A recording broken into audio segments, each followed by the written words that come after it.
at the opening session of the Ebola conference from emergency to recovery. I would like to ask you to start with a minute of silence in memory and tribute to all those who have lost their lives to the disease. Une minute de silence en hommage aux victimes de l'épidémie Ebola. Début mars dernier, à Bruxelles, des agences de l'ONU, la Banque mondiale, l'Union européenne, ainsi que des partenaires au développement américains et chinois, tentent de faire front contre le virus hémorragique. Le Libéria, ainsi que la Guinée et la Sierra Leone, tous voisins, sont les 3 pays les plus touchés par l'épidémie depuis début 2014. Lors de la rencontre de Bruxelles, un plan régional est annoncé et les pays au cœur de cette épidémie se sont fixés comme objectif commun d'atteindre 0 cas d'Ebola à la mi-avril.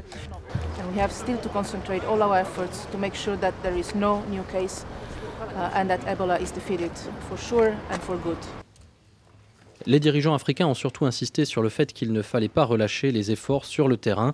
Pourtant, la situation ne confirme pas les bonnes intentions. Au Libéria, par exemple, où les officiels confirment cette semaine le décès d'un cas détecté le 20 mars dernier.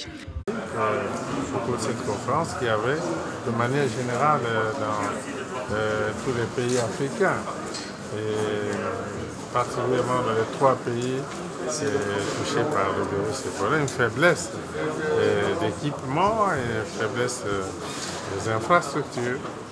Et nous avons pris conscience de cela. Voilà pourquoi nous avons lancé dans notre pays un programme important de formation. L'épidémie du virus Ebola est un défi pour la santé publique. Lorsque vous observez un peu les 3 pays qui ont été touchés, les pays ont été décimés totalement sur le plan social, sur le plan économique, sur le plan sanitaire. Les institutions de santé n'ont pas réussi à répondre à l'urgence de l'épidémie. Et donc pour l'ensemble de nos pays africains, nous avons fait le constat que nous avons des faiblesses en termes d'infrastructures sanitaires, en termes de moyens mis à la disposition de la santé. Donc il faut réfléchir à tout ça pour l'avenir. D'abord prendre les dispositions pour juguler l'épidémie maintenant, mais travailler en termes de prévention, en termes de précaution, en termes d'amélioration des services de soins. Voilà donc les enjeux. Et pour cette raison, il est important d'avoir une vision de solidarité dans le cadre de la communauté des États de l'Afrique de l'Ouest, dont le chef de l'État togolais est le coordonnateur sur le projet de lutte contre Ebola. Ces 3 pays affectés ont besoin de se reconstruire et ils ont déjà obtenu la moitié des 5 milliards de dollars octroyés par les partenaires d'aide au développement.